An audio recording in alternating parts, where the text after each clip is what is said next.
Assalamualaikum warahmatullahi wabarakatuh. Alhamdulillah wassalatu wassalamu ala Rasulillah wa ba'du.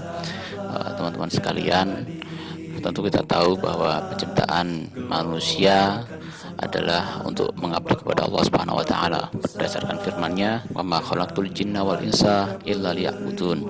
Tidaklah aku ciptakan jin dan manusia melainkan hanya untuk beribadah kepadaku. Dan ibadah yang paling utama bagi seorang muslim adalah sholat, dan sholat yang paling utama dilakukan seorang muslim adalah di masjid. Banyak sekali keutamaan sholat berjamaah di masjid. Salah satu riwayat mengatakan sholat berjamaah lebih utama daripada sholat sendirian sebanyak 27 derajat.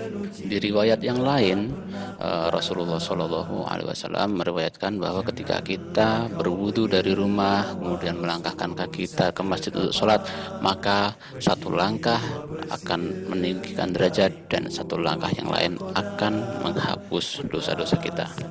Malaikat pun juga akan mendoakan kita ketika kita berada di masjid dengan doa, "Ya Allah, rahmatilah dia, ya Allah, ampunilah dia, ya Allah, terimalah taubatnya." Hal ini akan berlangsung selama seseorang tersebut tidak menyakiti orang lain dengan perkataan dan perbuatannya, dan selama dia dalam keadaan tidak berhadas. Maka sangat rugi kan kalau kita sebagai seorang manusia tidak menghadiri sholat di masjid dan bahkan memilih untuk sholat di rumah. Adapun hukum menghadiri sholat di masjid adalah wajib hukumnya. Beberapa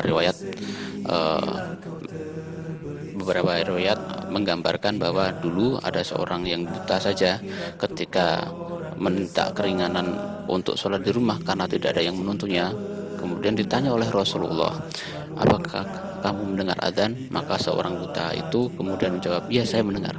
Nah, ketika seseorang yang buta itu menjawab benar, maka beliau bersabda, "Penuhilah seruan tersebut atau hadirilah jamaah sholat itu."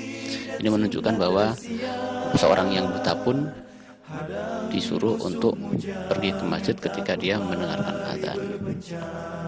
Kemudian di riwayat yang lain juga Rasulullah Shallallahu Alaihi Wasallam ingin memerintahkan kepada sahabatnya apabila menjumpai seseorang yang tidak sholat di masjid untuk membakar rumahnya, meskipun hal ini juga tidak pernah dilakukan oleh Rasulullah SAW. Tetapi dari dua riwayat ini menunjukkan penting sekali seorang muslim untuk menghadiri di masjid. Kemudian para ulama berkesimpulan bahwa sholat berjamaah atau sholat berjamaah di masjid adalah wajib hukumnya bagi setiap muslim. Nah, apalagi nih bagi kalian anak-anak muda, ini tidak ada ruginya, bahkan sangat beruntung sekali ketika kita suka datang ke masjid untuk menjalankan ibadah, karena salah satu golongan dari 7 golongan orang-orang yang dinaungi oleh Allah Subhanahu wa taala adalah pemuda yang terpaut hatinya di masjid. Maksudnya apa? Ketika dia mendengar adzan untuk melaksanakan sholat, dia bergegas, dia merasa senang dan hatinya selalu terpaut atau melekat di masjid. Itu saja kan, semoga bermanfaat. Assalamualaikum warahmatullahi wabarakatuh.